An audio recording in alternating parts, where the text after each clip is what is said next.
Good morning. Thank you all for being with us today, for those who are here in person and those who are here on our live stream. My name is Shari Cohen. I'm the president of the Hepatitis B Foundation and a professor at the Baruch S. Blumberg Institute. It is my pleasure to welcome you to today's event. Yesterday, July 28th, was World Hepatitis Day, and also would have been Dr. Blumberg's 100th birthday. We are here today with friends, family, and colleagues to commemorate his legacy and celebrate his life. Joan Block, co-founder of the Hepatitis B Foundation, was the first person to acknowledge that the hepatitis B story is the real Philadelphia story. We hope to make a movie about it one day. The hepatitis B virus was discovered in Philadelphia. The first diagnostic test was made in Philadelphia. The first vaccine was developed in Philadelphia. Actually, 2 of the 3 vaccines have been produced and manufactured in Philadelphia since the 1980s. The woodchuck, which is the first scientific model to test the virus, was found in Pennsylvania. And of course, you have the Hepatitis B Foundation and Baruch S. Blumberg Institute, which together probably are the greatest concentration of people working on hepatitis B elimination in the country, maybe even in the world. So we are here in Philadelphia, and the legacy lives on. Today, we're going to focus on the first part of the Philadelphia story, how Dr. Blumberg and his team made groundbreaking scientific discoveries and how Philadelphia became the center of the hepatitis B world. I had the privilege of working with Dr. Blumberg in my first years at the Hepatitis B Foundation as an early career public health scientist. His mentorship had a deep and profound impact on my career trajectory, and I know that it has for so many scientists in the US and worldwide as well. From a global perspective, Dr. Blumberg was one of the very few people in history who truly changed the trajectory of humanity by saving hundreds of millions of lives. I want to thank the wonderful team at the American Philosophical Society for hosting us today at Ben Franklin Hall and for helping us to keep Dr. Blumberg's legacy alive. And the team at the Hepatitis B Foundation for putting this event together so flawlessly, especially Mara Delaney. Thank you so much.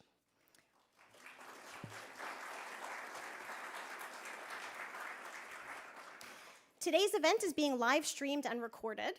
After we conclude today, for those who are here in person, we invite you to join us for a reception after. And we also have an exhibit that we put together, the Hepatitis B Foundation, Blumberg Institute, and American Philosophical Society, with some of Dr. Blumberg's exhibit items, important pieces from his life. You can also learn more about the research being done at the Blumberg Institute and the public health work being done at the Hepatitis B Foundation. I'm happy to kick us off by introducing our keynote speaker today. It is an honor to introduce Sir Mark Thompson. Sir Mark is chairman and CEO of CNN Worldwide, where he oversees all aspects of the business in the US and around the world. He also serves as editor-in-chief of CNN. Sir Mark also serves as chairman of Ancestry, deputy chair of the Royal Shakespeare Company, and co-chair of the International Fund for Public Interest Media. He is the former president and CEO of the New York Times Company and former general director of BBC. Mark is an author of the 2016 book, Enough Said, What's Gone Wrong with the Language of Politics. He was educated at Stonyhurst College and Merton College, Oxford. He is an honorary fellow of Merton College, Oxford, and a member of the American Philosophical Society. Mark was knighted for services to media during King Charles III's birthday honors in June of 2023. In 1987, he married Dr. Jane Blumberg, Dr. Baruch Blumberg's daughter.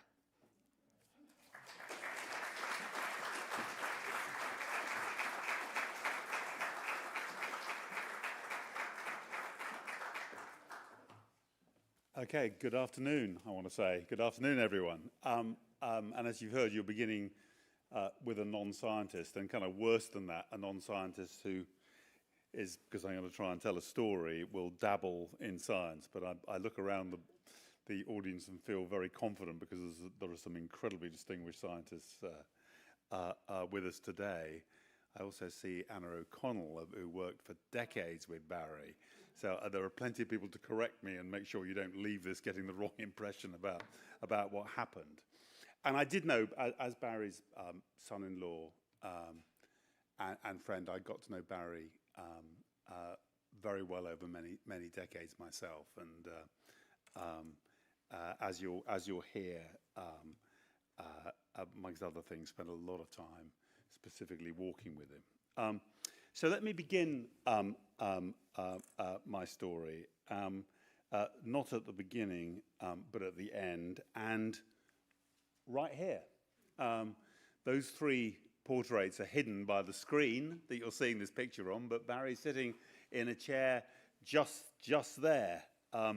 This is Barry as president of the American Philosophical Society, a role he occupied from 2005 to his death in 2011. He loved the APS.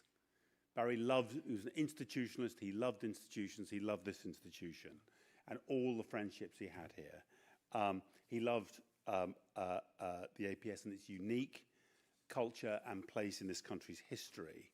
And there he is in his gorgeous Oxford academic gown, sharing the stage with three giants of the American Enlightenment, two earlier presidents of the APS, Benjamin Franklin, its founder or refounder, and Thomas Jefferson, its third president, and the man who dispatched Lewis and Clark from this society to explore what would become the Western United States.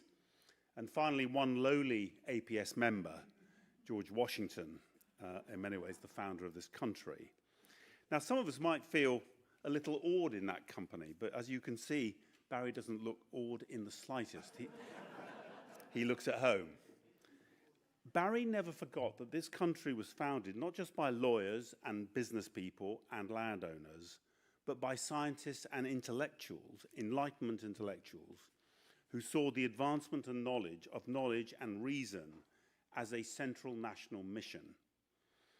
You won't hear any political opinions from me today, but I can tell you with some certainty that Barry would have been both dismayed and angered by the current turning away from science from some of America's political leaders, the defunding of research, and what he would have seen as the wholly unjustified and dangerous questioning of vaccine safety and much other science. Barry was a passionate believer in what he used to call the technical fix, by which he meant the systematic use of inductive and deductive reasoning to solve challenges, not just in science, but in society.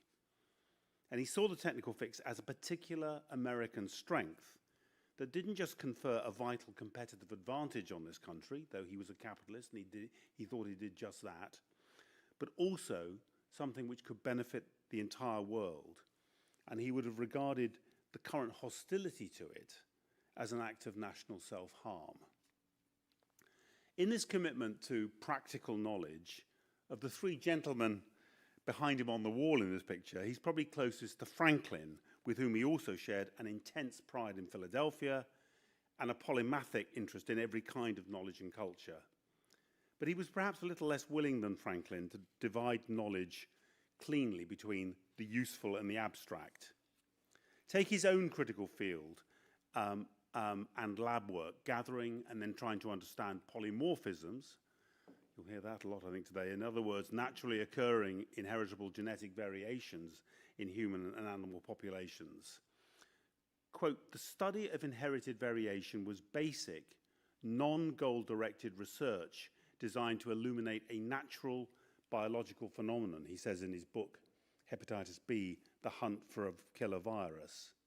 But then he goes on, quote, in medical research, or for that matter, any form of fundamental research, there is a belief, one might even say a faith, that knowledge and understanding, although not immediately useful, will, in the end, lead to practical application. And so it proved in his own case. But let's now turn to the real beginning. Baruch Samuel Blumberg was born in Brooklyn 100 years and 1 day ago, on the 28th of July, 1925. And here he is at about age 5, with his parents Ida and Maya, his sister Miriam, and his brother David. Now, the funny thing about this picture is I don't have to tell you which of the children is Barry. He's clearly already the center of attention, and as my beloved wife, his daughter Jane, notes, already apparently sitting on a pedestal. You can actually see at the bottom of a small child on a pedestal behind, but Barry's on one too, at age 5. Barry was intensely proud of his family and his Jewish heritage. The first school he attended was the Yeshiva of Flatbush, where, as well as the 3 R's, he began to learn Hebrew. And in a long life, he never lost his love for the Jewish Holy Scriptures or his respect for the never-ending spiritual and intellectual challenge of interpreting them. He himself interpreted a couple of verses in Genesis 2 as a divine foundation for science itself. Quote, "And the Lord God formed out of the earth all the wild beasts and all the birds of the sky, and brought them to the man to see what he would call them.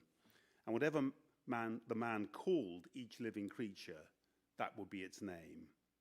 And to Barry, this naming of the animals was the start of the process of discrimination and categorization by observation with which our understanding of the natural world began. Later, Barry attended the James Madison High School in Brooklyn. Then in the early 1940s, when the family moved to Far Rockaway, he switched to the Far Rockaway High School, an academic institution that produced no less than 3 Nobel Prize winners, of whom Barry was one, Richard Feynman another. It was clear to Barry early on that science would be his vocation, and initially, like many of his contemporaries, he set his sights on particle physics. But then the Second World War intervened, and Barry enlisted in the US Navy. And here he is, by the summer of 1945, not just a deck officer, but at the age of 20, the commander of his own vessel. I think a fairly small landing ship, but in command, and facing the very real prospect of being sent across the Pacific to take part in the invasion of the Japanese home islands, had not the atomic bombing of Hiroshima and Nagasaki brought that conflict to an end so that he could return to his studies. But in 1946, he graduated from Union College, Schenectady. I probably spoke Schenectady. I always get those ones wrong, sorry, despite having become an American. And he took up graduate studies at Columbia, first in mathematics, but then crucially transferring to medicine, a switch which set the course for the rest of his life. He graduated from the College of Physicians and Surgeons there in 1951 as an MD. And in the 1950s, continued his medical training and also undertook graduate studies and research at the University of Oxford, earning his doctorate at Balliol College in 1957. So biological sciences and medicine it was. And perhaps this is a good moment to discuss what kind of scientist Barry Blumberg would turn out to be. Barry was an adventurer, an explorer who'd already taken every opportunity he could to escape the safety and familiarity of his Brooklyn childhood and youth to discover the wider world and all its peoples. By the early 1950s, he'd not only served in the military, but had helped crew a sailing boat on a hair-raising and storm-tossed passage from Holland to Lisbon, and spent time in the nascent but still very tense new state of Israel.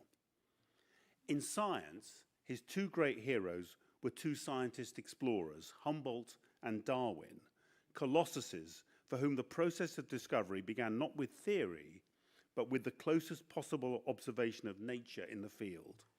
For them, the forming of hypotheses and the systematic testing of those hypotheses came after the original encounter with nature.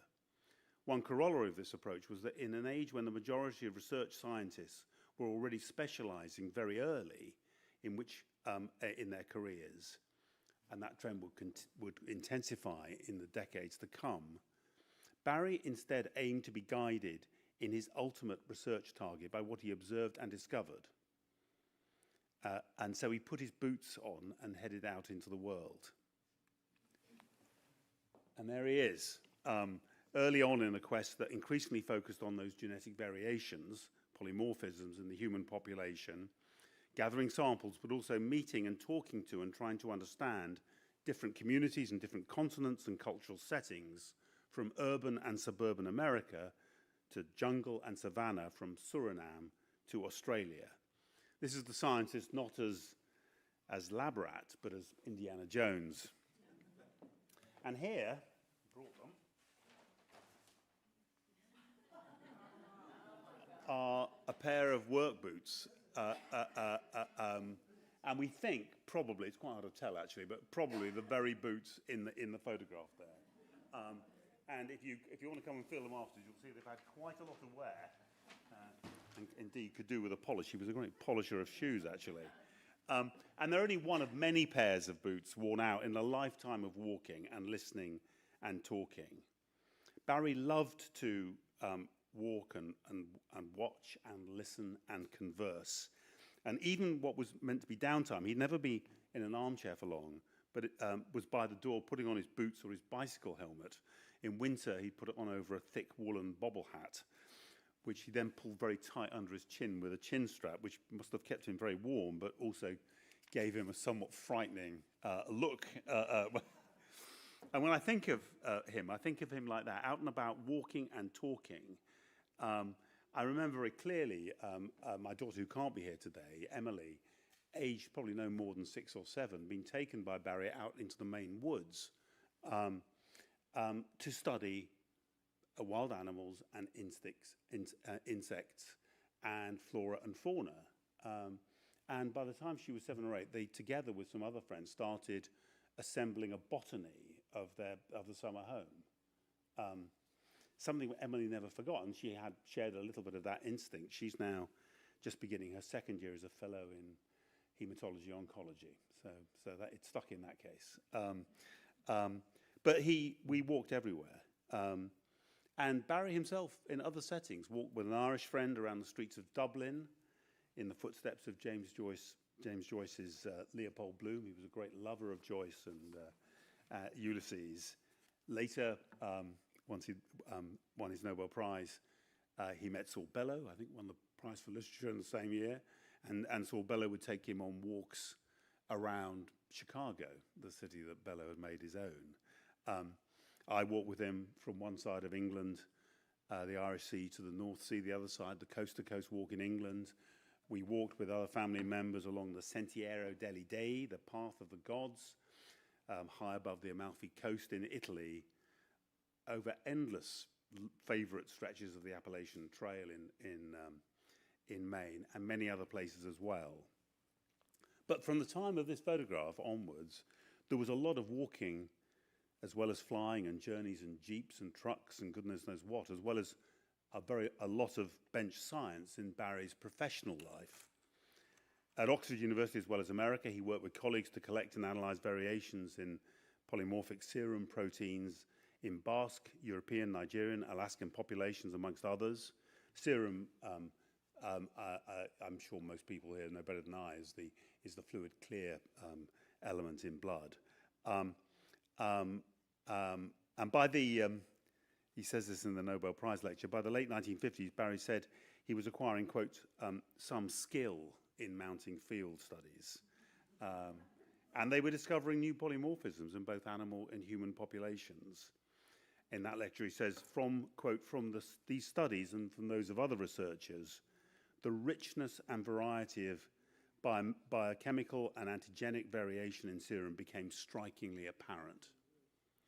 The startling progress was a triumph of collaboration, both within the teams with which Barry was first a member and then a leader. He always stayed very close to his fellow team members through life, both when he was working with them and afterwards. And some, as I've said, are here. But also collaboration between different teams in different countries, sharing samples, sharing ideas, and with many gifted new colleagues who were exploring this burgeoning field. Among those was Harvey Alter, who you're going to be hearing from shortly, at the time a brilliant hematologist who came to work with Barry and his colleagues at the NIH, which was where Barry was working from 1957 to 1964. Harvey went on to receive a Nobel Prize for his own groundbreaking contribution to medical and biological science, and specifically the discoveries that led to the identification of the hepatitis C virus in the 1980s. But I'm going to turn briefly now to the crucial discovery 2 decades earlier that Barry himself is most associated with, and which I'm sure will be discussed in more detail as we go, which opened up the whole field of viral hepatitis and led both to the discovery of the disease that became known as hepatitis B, and, as Shari's already mentioned, the development of a vaccine against it. It began when they first came across something they later named the Australia antigen. An antigen, again, for the few people here who may not know, is a substance, often I believe a protein or a sugar, that triggers an immune response in a human or animal immune system. The moment's captured in this famous photograph, which I took from Barry's book. Barry and his team were at this stage systematically testing sera from patients who'd received many blood transfusions, their hypothesis being that these patients might have developed antibodies against antigens, not that they themselves had inherited, but which had been introduced into their systems through the donor blood they'd received. One of their motives for doing this research was the hope that through the discovery of antisera from these patients' bloods, they might be able to identify totally new antigenic polymorphisms. So that was, in a sense, in their minds as they were doing it. And this photograph, which is one of Harvey Alter's experiments when he was working with Barry, shows just this happening. Forgive me if I get this wrong, but the two circular wells, two circles in the picture, contain sera from two individuals. The lower from a hemophilia patient who'd indeed received many blood transfusions, the upper from a patient with leukemia. The arc, it's a very distinctive arc, like an eyebrow, or crescent in the middle of the photograph, represents the reaction between the two sera, which is the result of antibodies in the serum from the lower well reacting to something in the serum in the upper well. Now, the shape of that crescent, that reaction, was both distinctive and novel. It hadn't been seen in experiments with hundreds of sera from the general US population, but it would be found in due course in experiments with sera from Taiwan, Vietnam, Korea, the Central Pacific, and yes, from Australian Aborigines. The fact that the lab had so many samples from Australia, some of which provoked this novel reaction, was the reason why Barry and the team chose the name Australia for their new antigen. So they had a name, but didn't yet know much about what it was or what its significance, if any, might be for human health. And discovering that would, like any great detective mystery, require many more clues. I'm not going to go through all of them, but first of all, here's Barry on what was happening at this stage. Quote, a series of background events led to the generation of the hypothesis that Australia antigen was connected to hepatitis. In research, important ideas do not often spring up in isolation, like Aphrodite, very Barry this metaphor, like Aphrodite suddenly rising from the sea, incompletely clothed and served up on a scallop shell. Usually a lengthy period of observations and ideas forms a background of knowledge. Darwin, for instance, Darwin's concept of evolution did not come in a sudden, insightful flash. In this case, the period of observations and ideas did indeed take some time. It turned out that although the Australia antigen was rare in normal populations, especially Western ones, it was more prevalent in one group, patients with leukemia who'd received transfusions. That prompted what Barry called the susceptibility hypothesis. Was there a common susceptibility factor that made it more likely both to have the antigen and to develop leukemia? Or could the antigen itself be related to an infectious agent, say a virus, that directly caused the leukemia? One group the team started focusing on were young Down syndrome patients, because they knew that this group was much more likely to develop leukemia than other children and young people, and also because they were a group who could be identified and studied locally. By the middle 60s, Barry was Philadelphia-based at the Fox Chase Cancer Center, and so they arranged to admit Down syndrome patients for study in the clinical research unit of a partner hospital. In general, the presence of or absence of the Australia antigen seemed to be a consistent feature of an individual. It was either present or absent in multiple tests. However, in early 1966, one of these Down syndrome patients, his name was James Bear, who'd been antigen negative in the first test, was tested again and now found to have the antigen. Again, let me quote directly from Barry's own account. There was no obvious change in James's clinical status, but because he'd apparently developed a, in quotes, new protein, and since many proteins are produced in the liver, we did a series of liver chemistry tests. These showed that between the first testing and the subsequent testing, James had developed a form of chronic hepatitis. This striking finding in a single patient prompted a further but yet unproven hypothesis, namely that the antigen was associated with acute viral hepatitis.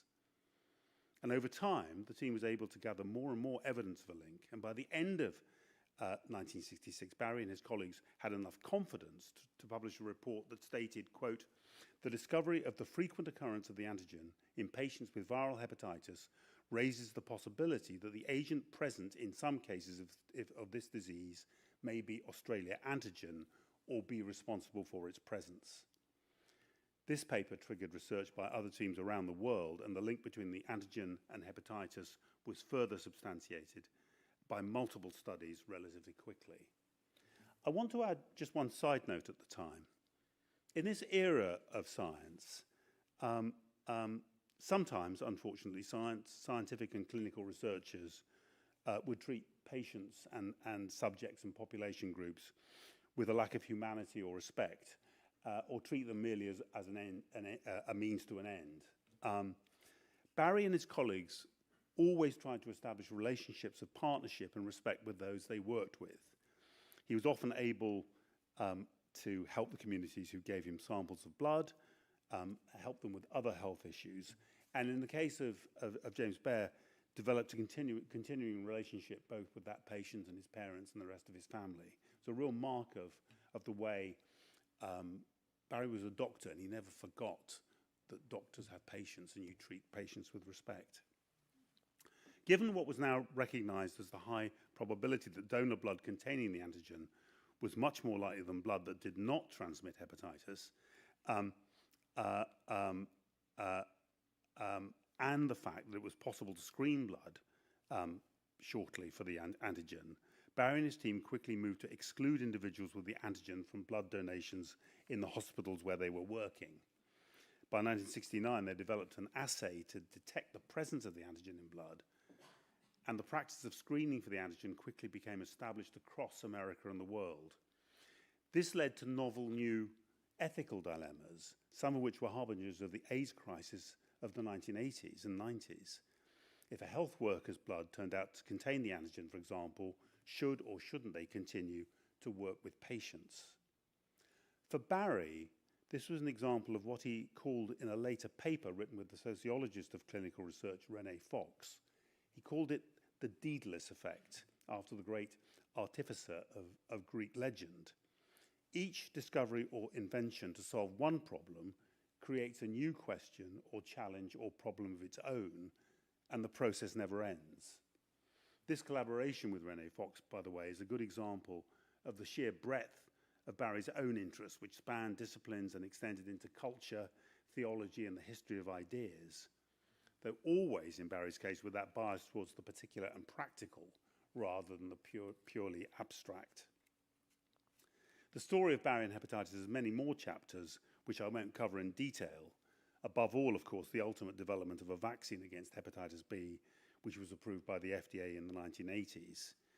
By the year 2000, an estimated 1 billion doses of this vaccine had already been administered worldwide. I'm sure we'll hear several estimates today, but it's very difficult to quantify the full global impact of the vaccine. But I did see one paper from the CDC last year which estimated the vaccine would save 38 million lives amongst people born between the year 2000 and 2030 in 98 low and middle income countries, and between 2001 and 2020 save $120 billion in costs in very hard-pressed health systems in 73 low and middle income countries. Well, as I think everyone knows, global recognition had arrived even before that vaccine was available. Here are Barry and his youngest son, who spoke in Doylestown yesterday, Noah, rather younger Noah, at a celebration in Philadelphia immediately after the news had arrived that Barry would be a co-recipient of the 1996 Nobel Prize in Physiology or Medicine for his work on what had turned out to be the hepatitis B virus. The Nobel Prize was notable, the most notable of many awards and honors bestowed by many institutions in many countries. As Chari mentioned, from 2010, World Hepatitis Day, which had been founded by the World Health Organization and the World Hepatitis Alliance, was moved to July 28th, yesterday, in honor of Barry's birthday. And so we marked that day yesterday as well. Here is Barry later in life at the Fox Chase Cancer Institute in Philadelphia, where so much of this groundbreaking work had taken place. But in 1992, he participated in the founding of the Hepatitis B Foundation in Doylestown, Pennsylvania, dedicated to finding a cure for the disease and liver cancer. The foundation itself then established the Baruch S. Blumberg Institute, an organization that focuses on research into Hep B and related diseases, and the development of diagnostics and therapeutics aimed at curing hepatitis B and other severe viral diseases. Barry supported this work wholeheartedly for the rest of his life. You heard that Sherry had a chance to work with him in that period. And yesterday, these institutions marked his centenary with a celebration of his life and work in Doylestown. And I'm sure you're going to be hearing more about that from Tim Block and others later on. But there was much, much more besides. Barry had a multi-decade association with my own alma mater, the University of Oxford, and in 1989 he became the first scientist, the first American, and indeed the first non-Brit to become a Master of Balliol College there. Then in 1999, by now in his middle 70s, Barry became the founding director of NASA's new Astrobiology Institute, a venture with a mission that Barry always thought should win some kind of prize for ambition. The mission is to understand, quote, the origin, evolution, distribution, and future of life in the universe. You can't imagine Barry Blumberg saying no to founding that. And finally, as you've heard, he became president of this great society, the APS, in 2005. But in many ways, I've left the best to last. Here is Barry with his wife, Jean, in later life. They'd met in New York when Barry was at Columbia and Jean was working at the Sloan Kettering Institute, and they married in 1954. Of all the many teams that Barry was a part of in his long life, this was the most important to him and the most enduring. Jean was a painter of great talent and a supporter and partner in so many of the endeavors I've listed this afternoon. Although she died 2 years ago, some 12 years after Barry himself, she remains, as he does, a well-remembered and much-loved presence in so many places. Here at the APS, in the Hep B Foundation and the Blumberg Institute in Doylestown, in Society Hill, right here in Philadelphia, in Rangeley, Maine, where Jean and Barry had their summer home, in Oxford and England and London, and many other places besides in every continent of this planet. And to those who knew them, it's impossible to think of Barry without Jean, or believe that he could have achieved what he did without her. More than anywhere, they're still honoured and missed in the Blumberg family by their 4 children, Anne, George, Jane and Noah, their 9 grandchildren, and their other relations, and the many, many personal friends they made, some of whom, of course, were professional colleagues as well, and some of whom, maybe many of whom, are here today. Barry died on April the 5th, 2011, just after he delivered a talk on a return visit to NASA Ames to meet and discuss science with dear friends and colleagues at NASA. So he died much as he'd lived, doing science, curiosity undiminished, full of questions yet to be answered, full of zest, and with his boots, those boots with which he'd walked so far and discovered so much, still very firmly on. Thank you.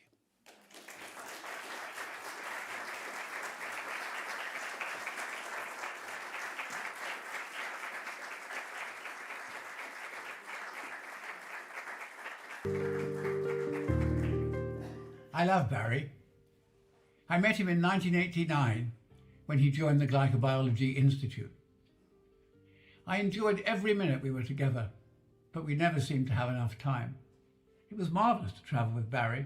On walks, he would stop and point out almost every tree we passed. He knew so much.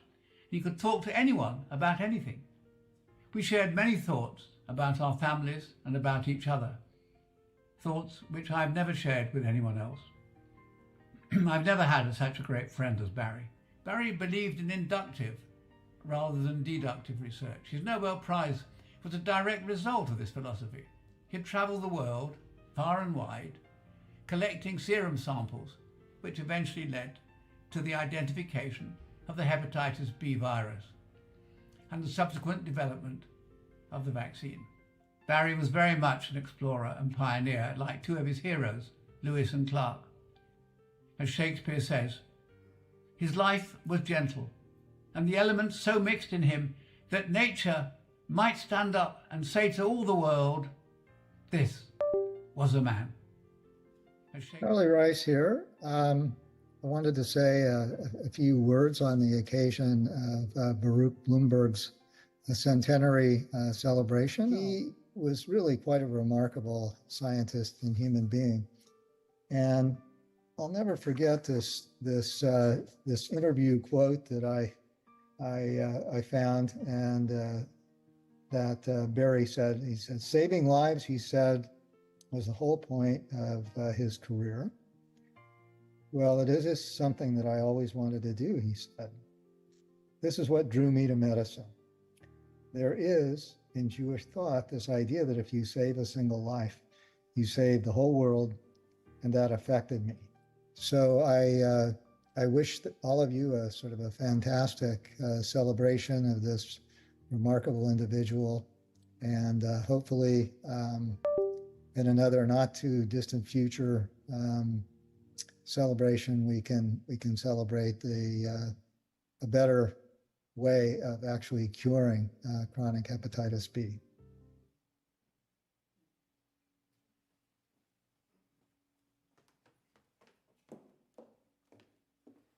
Thank you so much, Mark, and also thank you to Raymond and Charlie as well.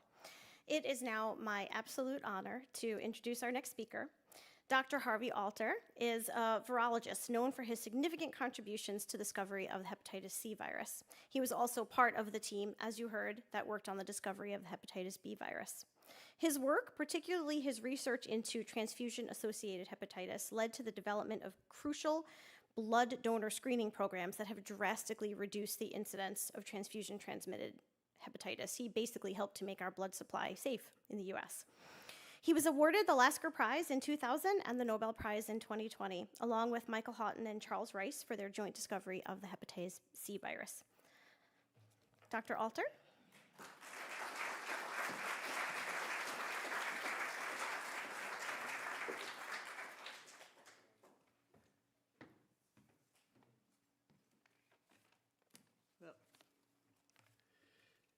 Thank you, Sherry. Excuse me. Barry was actually my first research mentor and became a good friend for many years while he was in Washington or Maryland. Jean, his wife, who hosted me at many dinners, but also I was single at the time, and she was always trying to fix me up with a nice Jewish girl. Now, I'm not a member of the American Philosophical Society, but I'm on the list to be inducted into the Ridgewood, Queens Philosophical Society, where I grew up. In Ridgewood, Queens, I think I was the only one who ever went to college, so I have a good chance of getting in. Now, Mark has shown you, we're overlapping in our talk, but perhaps I'll give you a little bit different spin. But he's showing you Barry's boots, which are also in one of my pictures, reminding me of the adage that we know that before you get angry with someone, you should walk a mile in their shoes. Because then, when they get angry back, you're a mile away and you have their shoes.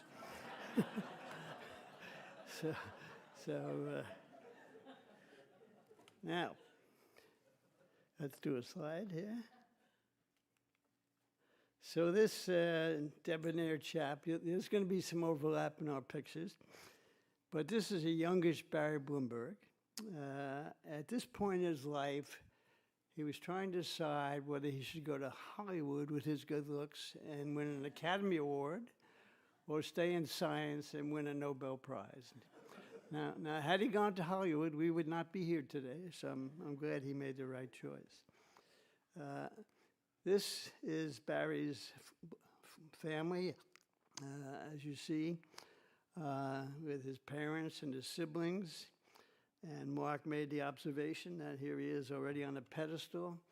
I was struck by his erect posture, his straight-looking eyes, and especially his socks, which predetermined his future greatness. Now, Barry came up in a somewhat privileged childhood. And here he is with his similarly dressed pony on a daily trot to school. I love that picture. Now, here's the chronology. I didn't know Mark was going to go through this, but this is just a linear chronology. Barry was born in New York City in 1925, attended Orthodox Yeshiva University of Flatbush, where he often snuck out to watch the Brooklyn Dodgers, as I did, my great thrill of my childhood.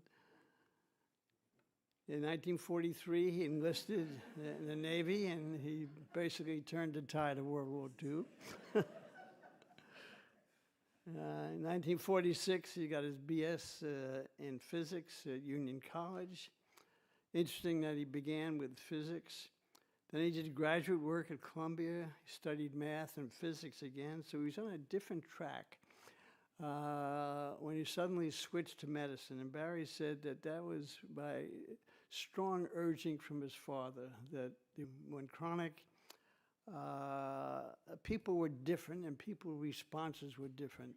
And that really was the focus of his career, was these inherited, perhaps, differences in people and in serum proteins.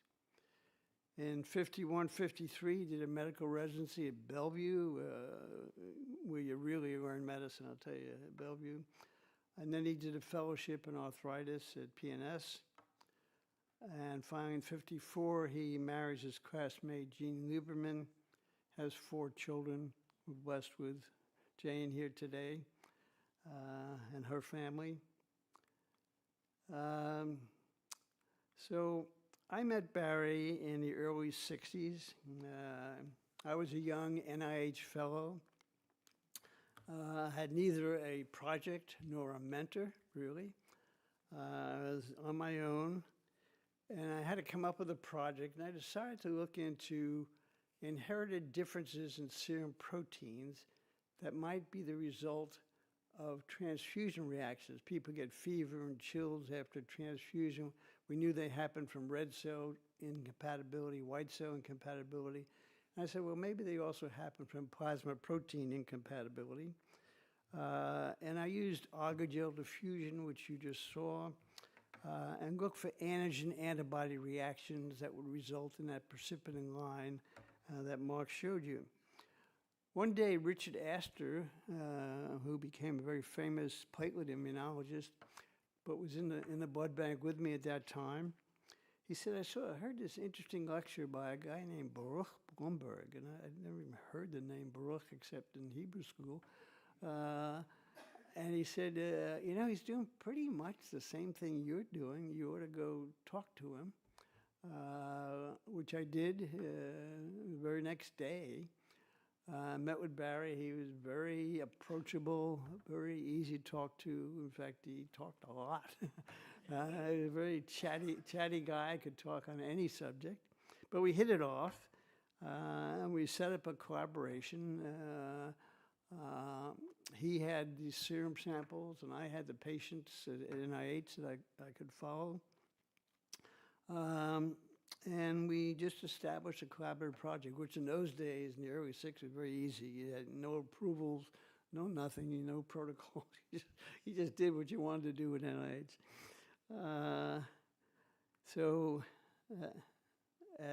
Oops, I'm sorry, I went to the wrong slide. There we go. So Barry, as you've shown, loved to trek the world. His interest was in looking at indigenous populations throughout the world, collecting samples. We had freezers full, the whole floor of freezers full of samples from all over the world. And Barry loved that. He spent more time on the road than he did at NIH. But when I met him, he'd already found a polymorphism, a difference in serum beta lipoproteins. These are the lipoproteins that carry cholesterol, carry other lipids in the blood, very important. And he found that some people had different beta lipoproteins than others.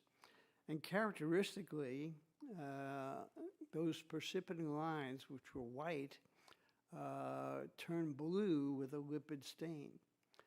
So I was doing these tests for these polymorphisms when one day the line didn't take up that lipid stain.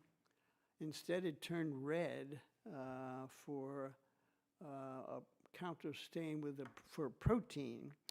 So Mark, it was more the color of the line than the curve of the line that determined this reaction that was different than the beta lipoproteins.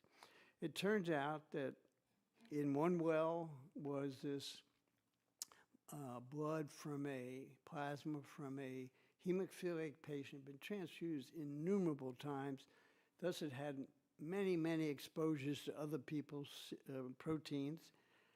And by chance, in the other well was an Australian Aborigine. Now that could have been a Philadelphia African American. It could have been a Suriname patient. It could have been anything from anywhere in the world.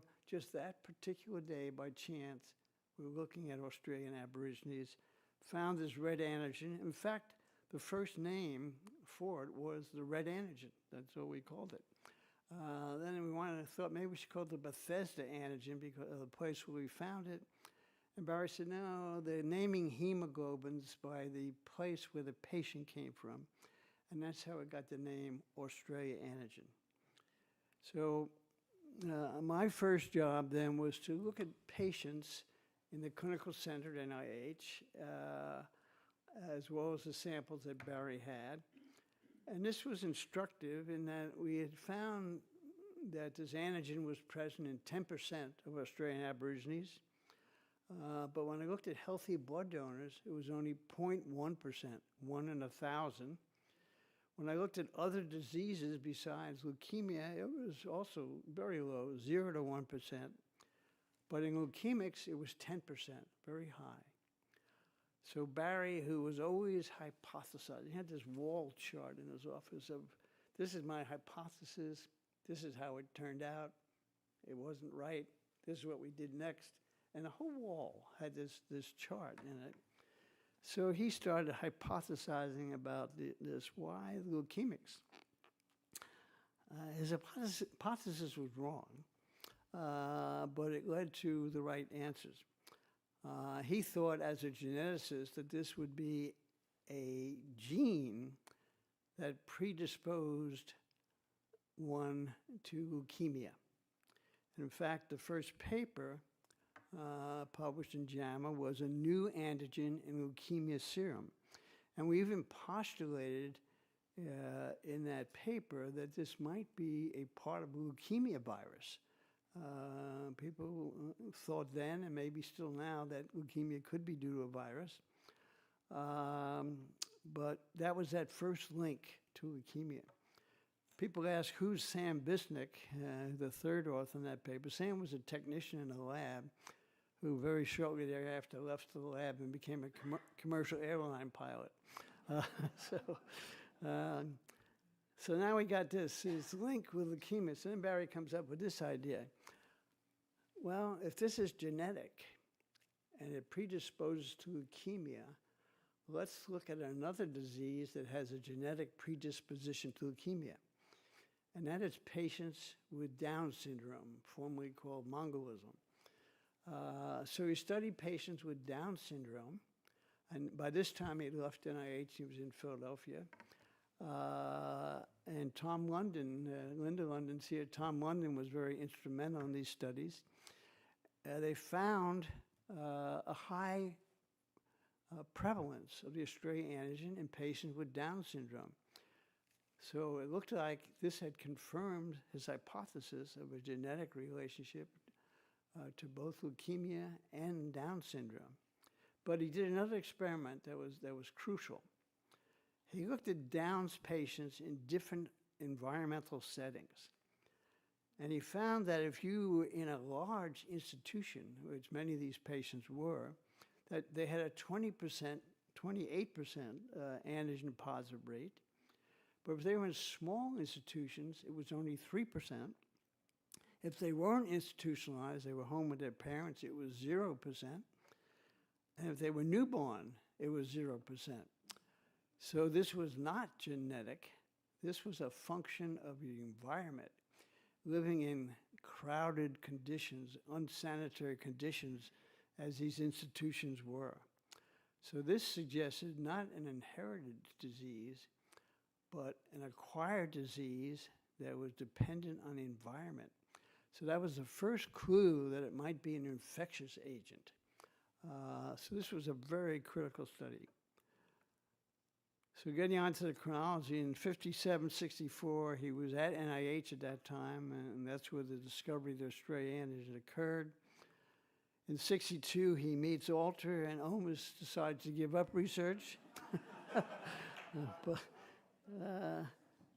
But then he moved to the Institute for Cancer Research, Fox Chase Center, in 1964 to 2011. So the rest of his life, he was there. In 1969, he got a patent for a hepatitis vaccine based on purified Australia antigen. Now, he had not shown at that point that the vaccine worked. It was a sort of a hypothesis that it would work because there was a huge amount of antigen easily acquired, and was able to get the patent. It was kind of controversial. Could you get a patent on an idea rather than a demonstration? But he got it. And that vaccine became very, very important. In 1976, he received a Nobel Prize with Carlton Gajdusek, who had nothing to do with hepatitis. Gajdusek had discovered basically prion disease, mad cow disease in Borneo. Our disease was transmitted by blood from natives rubbing the blood of the dead father, or inoculating the blood of their dead father. But Gajdusek was another interesting but totally distinct Nobel Prize. In 1989, as Mark told you, became Master of Balliol College in Oxford. He was the first American to ever hold a chair at Oxford. He told me, I said, well, what did you really do there? He said, well, I had no power, but I had great influence. And I think that was true. In 1994, he went to Stanford University, where he was teaching medical anthropology. The diversity of his life is more than the polymorphisms in patients. And then he became the director of astrobiology, and Mark said, looking for life in space, really, which still hasn't been found, but he's now up in space, still looking for that life. 2005, he became the president of the society, and in 2011, he died. In 2011, he died at age 85, and he had just given this lecture to NASA. So he really died with his boots on. He was still in science, went back to his hotel room and died.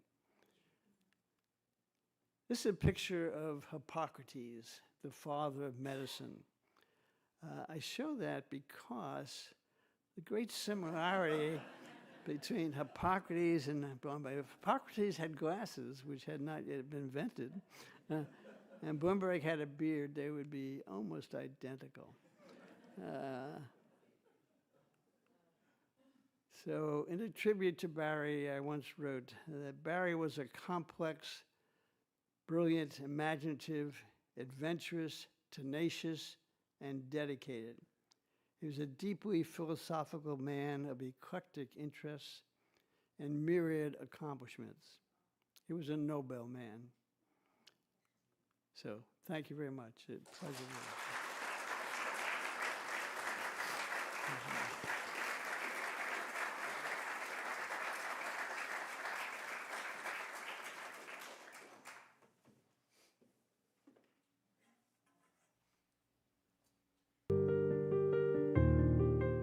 Dr. Blumberg is remembered by his discovery of hepatitis virus and the invention of the vaccine to prevent the virus infection. As a colleague of the Dr. Blumberg at Fox Chase Cancer Center in 1990s, I fortunately had his guidance and encouragement in my early research career.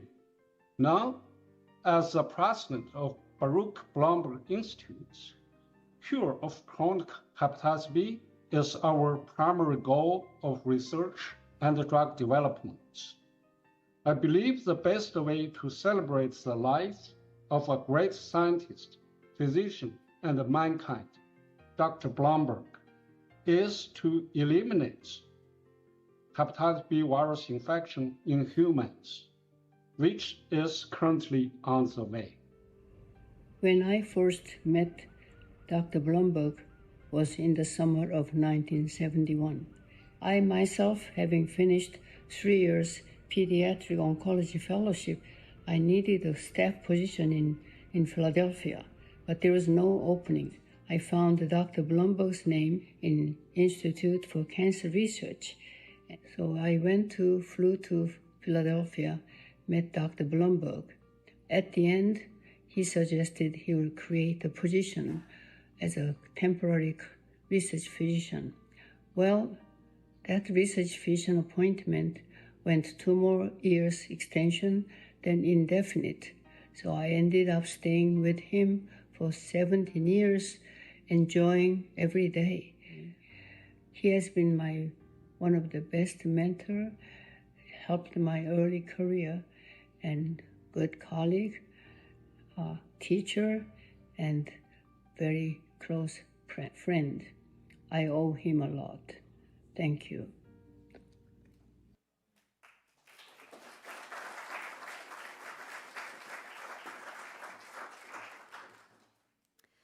Good afternoon. My name is Michelle McDonald, and I am the director of the Library and Museum here at the American Philosophical Society, and it is our pleasure to co-host this afternoon's event. Also my pleasure to moderate the upcoming panel. And as I introduce the members of that panel, I invite you to join me on stage. Dr. Timothy Block is President Emeritus and co-founder of the Pennsylvania Biotechnology Center, Hepatitis B Foundation, and its research arm, the Baruch S. Blumberg Institute. He is a scientific co-founder of several life science companies, co-inventor on 22 issued patents and 23 applications, and has authored more than 270 scholarly papers, as well as 2 books. Dr. Jane Blumberg is the daughter of Baruch Blumberg and grew up in Philadelphia. She was educated at Cornell University and received a PhD at Balliol College at Oxford University. Dr. Sherry Cohen is president of the Hepatitis B Foundation. She conducts research and implements programs to reduce health disparities and improve health outcomes associated with hepatitis B, hepatitis D, and liver cancer. Dr. Cohen served on the 2024 World Health Organization Guideline Development Committee for Hepatitis B Management and Treatment. And already up on stage, Dr. Walter Su is a nationally known consultant on public health and healthcare reform. He is the president of the Philadelphia County Medical Society and is a retired adjunct professor of family medicine and community health at the University of Pennsylvania, where he taught community health at their Center for Public Health Initiatives. He is a past president of the American Public Health Association and former health commissioner of Philadelphia. This is your panel.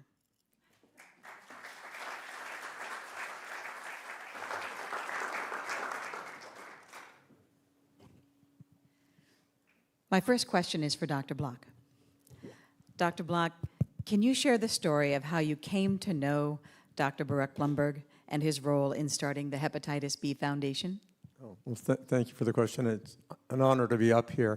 You know, that's a wonderful memory, and I could go on a very long time reminiscing about that, but I'll be very brief. So, you know, I decided in 1980, 1990 to start studying the hepatitis B virus. We wanted to work on a cure for hepatitis B virus. So who to do that with? Baruch Blumberg. So it turned out he was, I thought he was in Philadelphia. It turned out he was in Oxford. So I contacted him, invited me to come and spend a sabbatical year there. At that time, my wife, Joan, and I, and Jan and Paul Whitty were deciding to start a new foundation, the Hepatitis B Foundation. And he was very eager to help us do that. And yes, hear about all the walking. There's a lot of walking involved. Some of the places we first walked to, I want to just point this out, was before we started the foundation, was we went to present the idea of working on a cure, finding a cure to hepatitis B, to various pharmaceutical firms. And because of Dr. Blumberg's prestige and stature, we got into see the leadership at many of these companies, but none of them actually wanted to work on a cure for Hep B. The market wasn't there. In those days, the market wasn't there. The next question is for you, doctors. Dr. Blumberg was involved in development of the first hepatitis B vaccine, as we've heard, which is also the first anti-cancer vaccine because it prevents liver cancer. The vaccine was recommended universally for babies and children in 1992, when you were the health commissioner of Montgomery County. Can you talk about the adolescent catch-up vaccine program that you led, and that program linked you to Dr. Blumberg, and how that program linked you to Dr. Blumberg and the Hepatitis B Foundation? Well, thank you for inviting me. This is a story about a new health department, a young couple interested in public health, and an intrepid newspaper reporter. In 1990, we started the Montgomery County Health Department in Pennsylvania. If you're not from Philadelphia, you should know that Montgomery County is one of the neighboring suburbs of Philadelphia. At the time, it was the third largest county in Pennsylvania, and it was the largest county in America without a health department. So we had a daunting task ahead of us. There was a young couple living in Montgomery County at the time who were very interested in the travails of creating this health department. And they were a couple called Joan and Tim Block. And Joan, being a persistent person, actually wanted to talk to me about hepatitis B, which I thought, well, I didn't know very much about it. But she invited me, and I finally agreed to come over to their living room. And there was a group of families talking to me about hepatitis B. And what they were telling me was quite heartbreaking.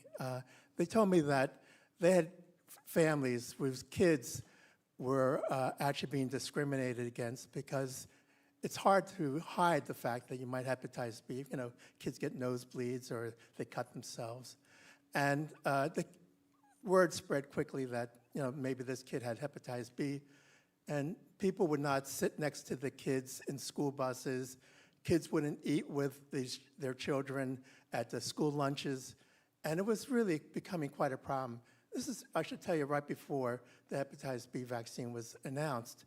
But at sometime right around that time, just maybe a year later, Merck came out with a vaccine called Recombavax, which was a very effective hepatitis B vaccine.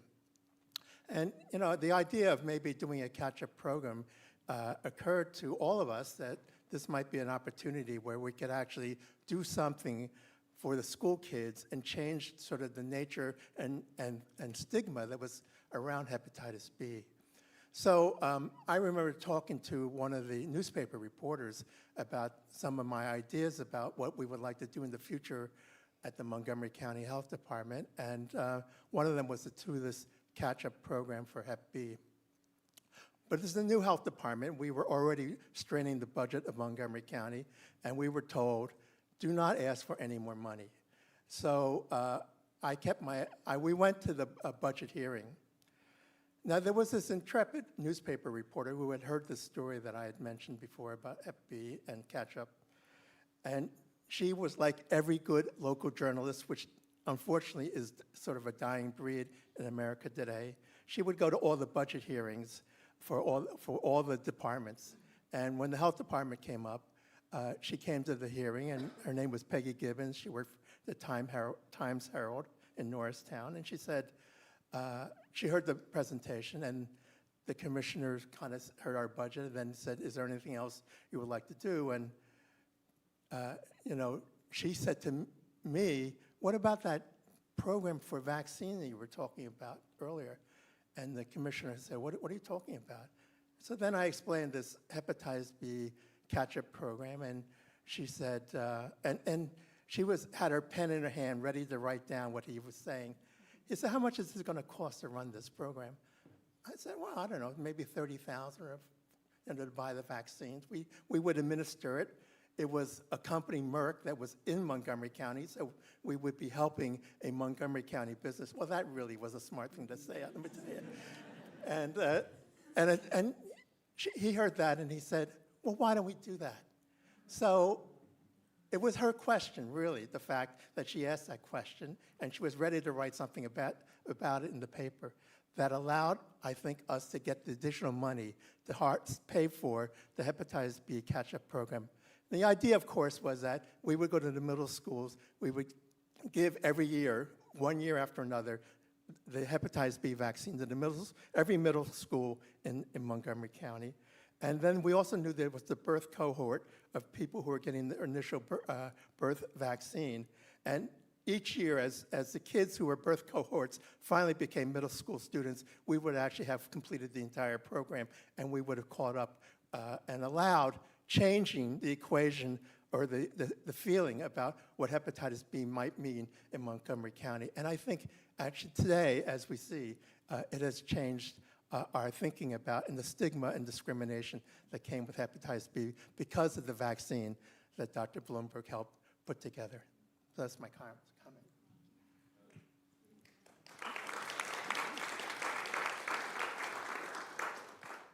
Dr. Blumberg, the third question is for you.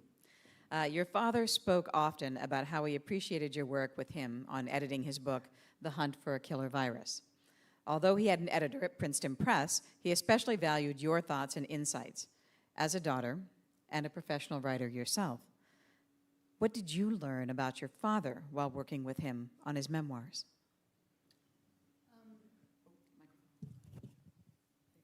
Well, as kids, we thought he was a slightly mythological figure and quite, swashbuckling, as some of the photographs suggest. And it was working on the book with him and actually rereading it recently. Actually, he was very methodical and very thoughtful and a great planner. But he was also the other thing. He was also a great storyteller. And huge fun. I mean, he was just loads of fun to be with, and he was a great father.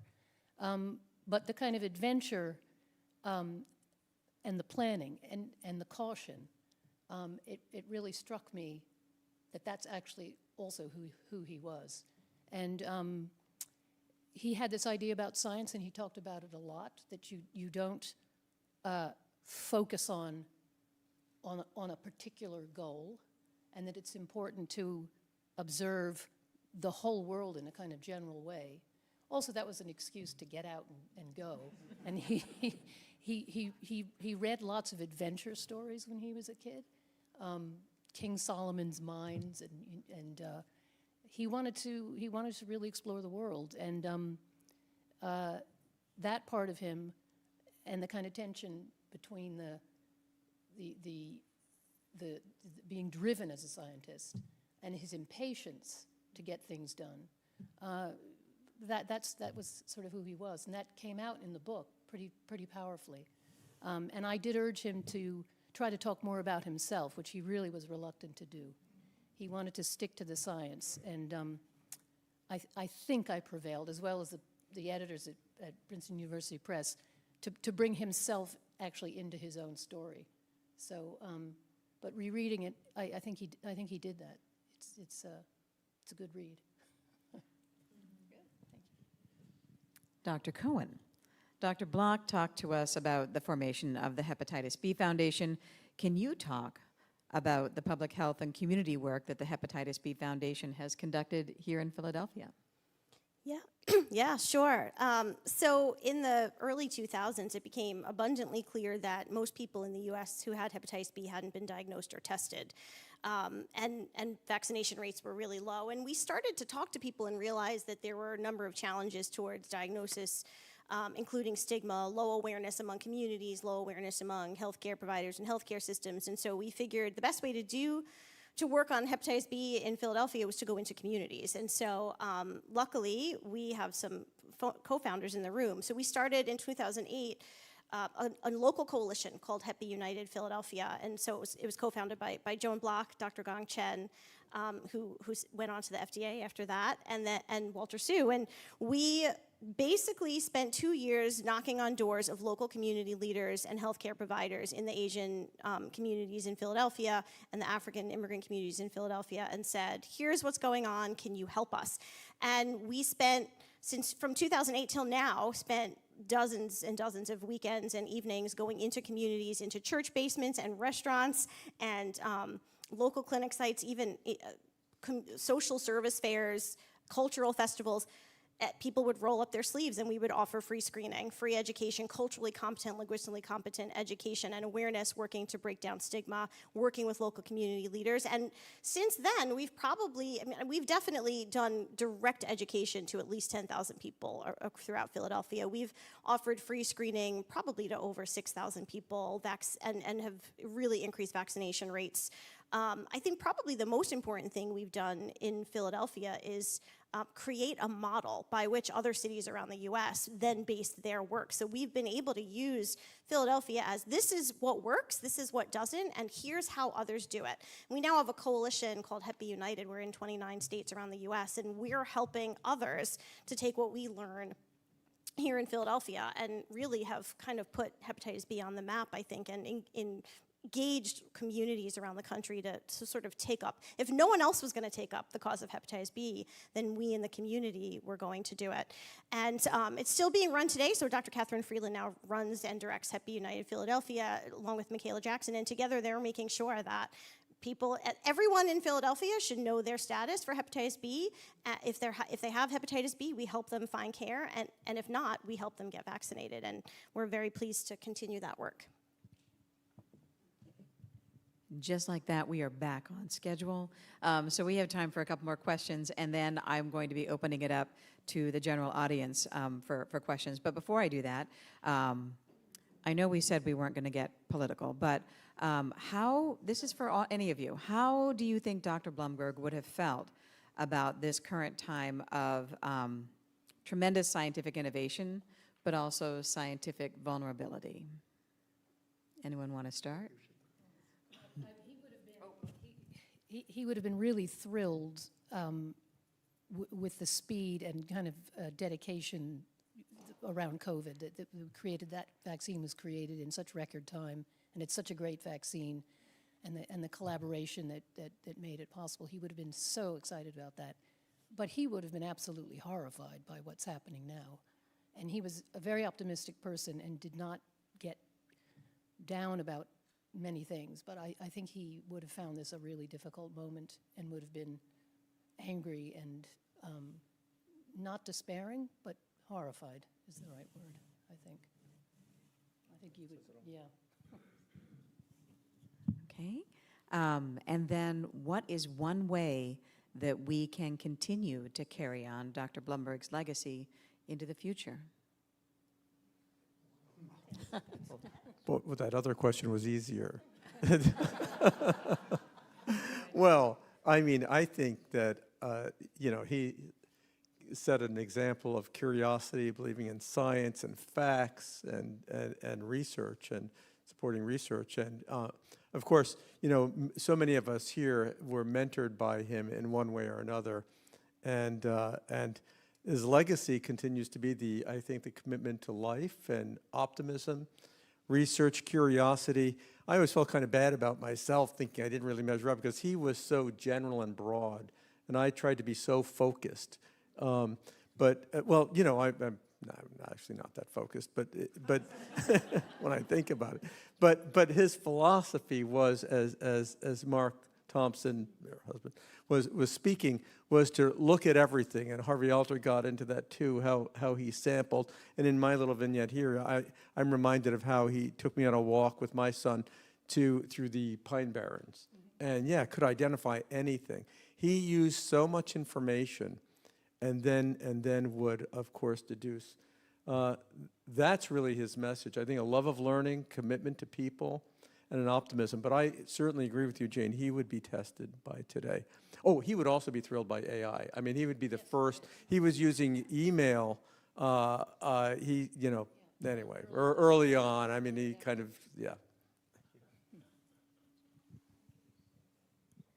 I think for me, one of the things that I learned and try and implement is how you take care of the world around you. So one of the basic tenets of Judaism is tikkun olam, to repair the world. It's something I know Dr. Blumberg took very seriously, and I think something we can all think about doing is how do we help repair the world, especially during trying times, and even in a small, tiny way. How do you make the world a better place? And now we'd like to open it up for discussion from the audience. Are there questions that people would like to ask of any of the panelists? So we have some mic runners, so just raise your hand. And raise your hand, please. We'll get the mic over to you. Okay. I saw your hand. Right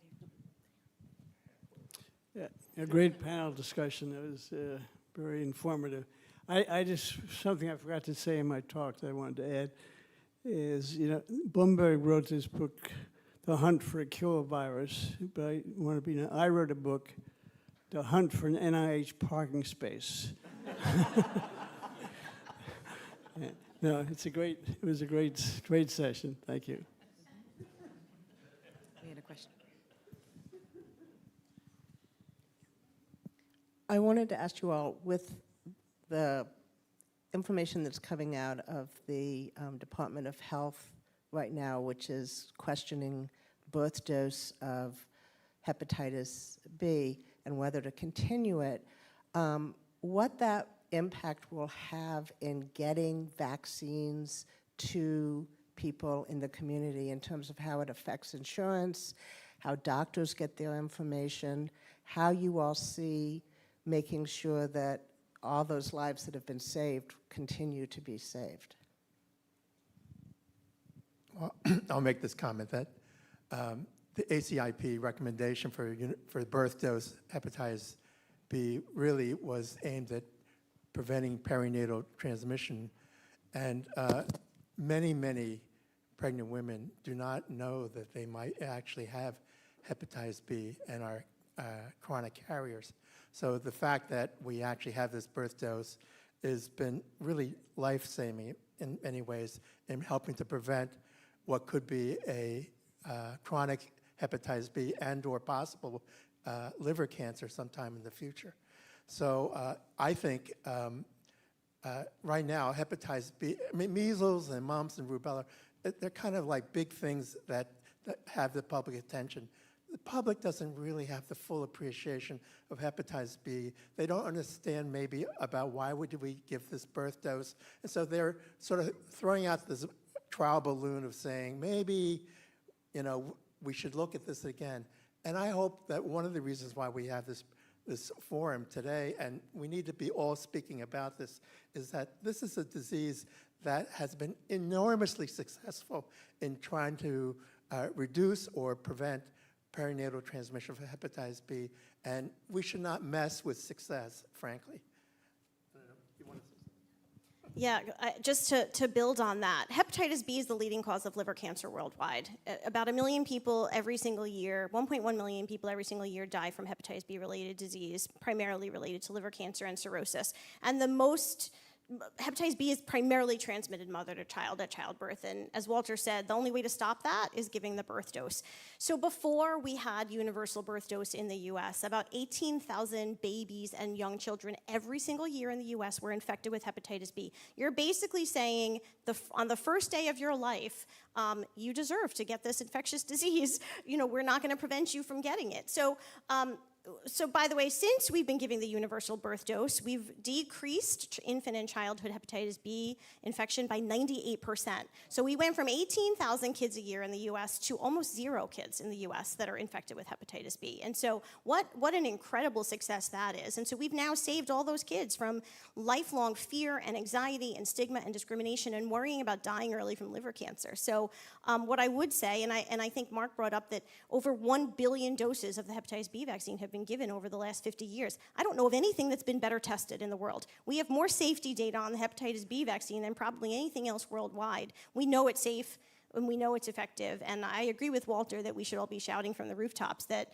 why would you mess with this when you can literally save hundreds of millions of lives?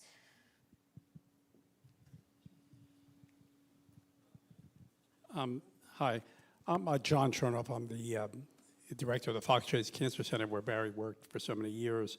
So I'm going to start with a comment, then it will lead to a question. So I had the pleasure of working with 2 Nobel Prize winners at Fox Chase, Barry being one and Ernie Rose being the other. And these 2 gentlemen, couldn't have been more different in their approach to science. Ernie Rose, who's, we're not honoring him today, but he was the ultimate sort of lab rat scientist who never left the confines of the 4 walls of his but yet he came up with great discoveries about ubiquitin. And Barry, as we've heard, was more like a Darwin or a field scientist using the inductive approach. So here's what leads to the question now. So the inductive approach to science, and we are in a philosophical society, so I don't feel too bad about talking philosophy, was already getting difficult to fund. I don't want to say going out of style, but even before the current administration, was harder and harder to ask the sort of questions that he asked. And I'm pretty certain in today's environment, his work that he did at the NIH would never be funded. And so the question is, what can we do, if anyone has the wisdom, to get back to a little bit more of that style of science? Because right now, it's all deductive, and even that is hard to fund. So I just leave that as an open question.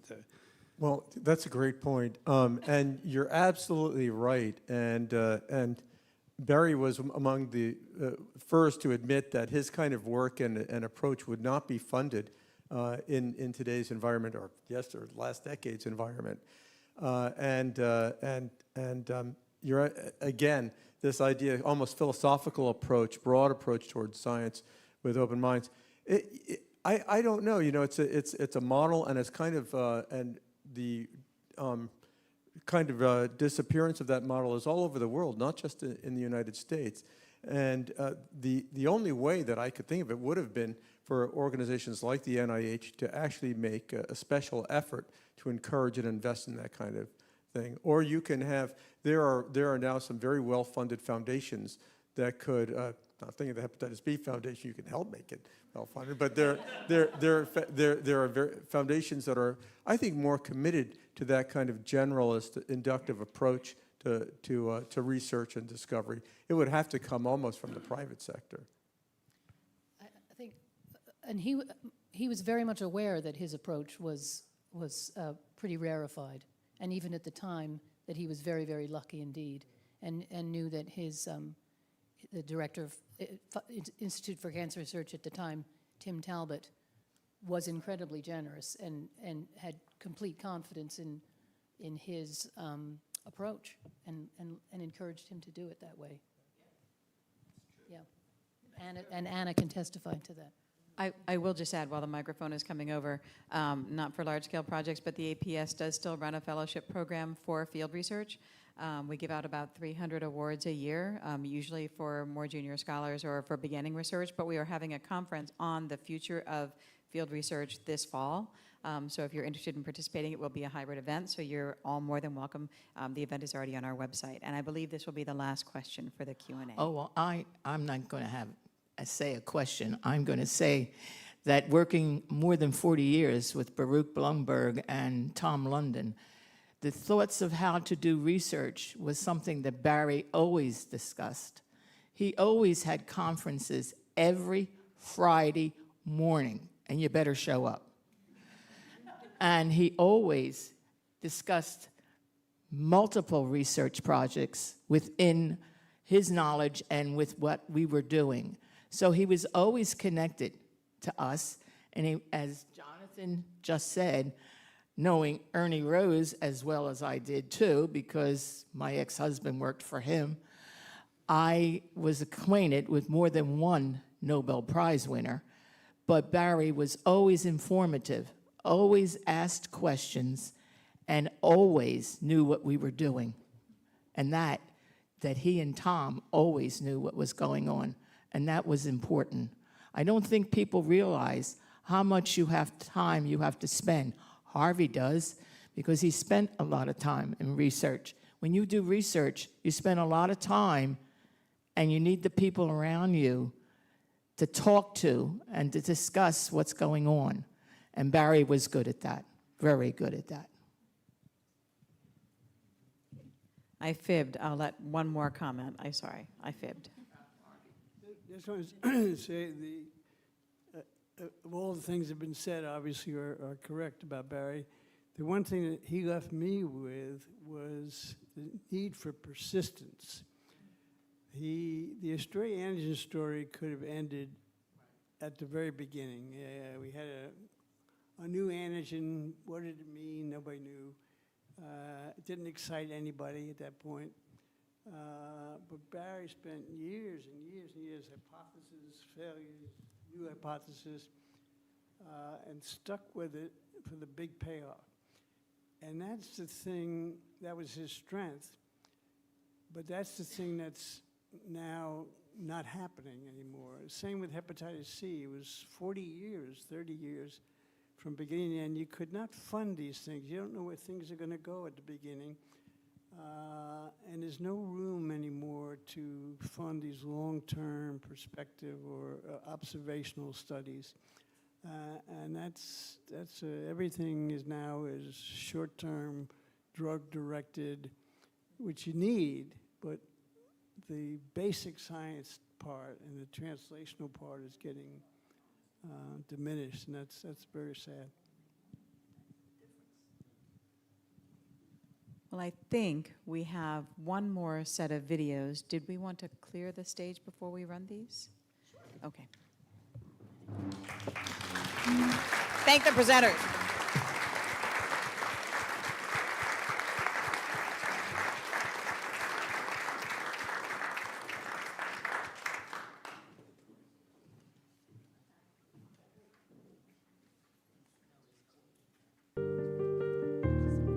The first B that comes to mind when I think of Barry is brilliant. Of course, Nobel Laureate, well-traveled, research papers, colleagues, master at Balliol College in Oxford. The second B that comes to mind is basic. Barry was just as comfortable doing hiking along the trails in Europe and Asia, jogging, and bicycling on the towpath in Bucks County. I remember when he stopped at our door one time with his complete bicycle gear on and just stopped to say hello on his way down the path. The third B, which is very important to me as a co-founder of the Hepatitis B Foundation, was Barry's discovery of the hepatitis B virus and also its connection to liver cancer. And it was just an incredible thing that he did when we were starting our fledgling foundation back in the 1990s. He was Tim Bloch's mentor, our co-founder, and he was just supportive the whole way through. So I'm thrilled to be able to be part of this 100th year tribute. Hello, this is Robert Gish calling in from San Diego for this wonderful memoriam to Baruch Blumberg and many happy memories. Remember Dr. Blumberg as being an incredible humanitarian an incredible scientist, and helped change the world. And I remember Dr. Blumberg every day because I am checking surface antigen and hepatitis B triple panel on all of my patients and trying to spread that message throughout the world. I'm super happy to be part of this wonderful honorary event, and I am thinking about changing the world through these wonderful tools that Baruch gave us with this hepatitis B discovery, and importantly, as a kind and wonderful human being.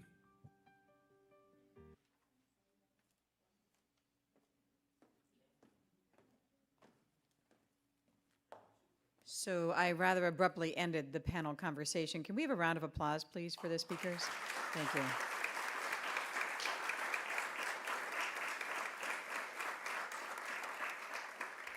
And then I'd like to invite one back up. Timothy Block is giving our closing remarks for this event.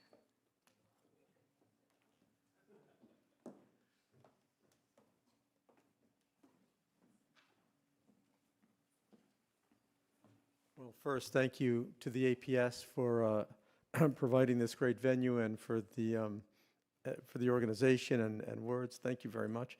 You know, this is just an awesome responsibility for me to close this ceremony, this event, because we've heard from some great speakers. I'm looking down at Dr. Harvey Alters, from Mark Thompson, Sherry Cohen. I really enjoyed listening to those comments, and today has given me the tremendous opportunity to remember Dr. Blumberg and all he did, and his philosophy and style of science, which is, yeah, as we heard, is kind of a diminishing art. His approach, and hearing what some of the speakers talked about makes me think: what are we losing if we lose that style or that approach towards research?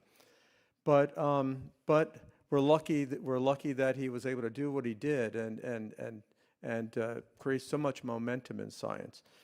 Well, yeah, I do have to agree that persistence was definitely, as Harvey Alters said, was again another jewel that in his box that he certainly tried to teach me, and I know he tried to teach everyone who worked with him, because that's been so important. Well, what I really want to say is I want to thank you all for coming today. I want to thank my fellow panelists, and of course the speakers, and the Hepatitis B Foundation, Sherry and Mara, for putting this together so seamlessly, and of course the organization. It's a real pleasure to be here. I understand there's a reception right after, and I know the panelists and speakers will be around if there are more questions. Again, until the next great discovery, thank you all. Bye-bye.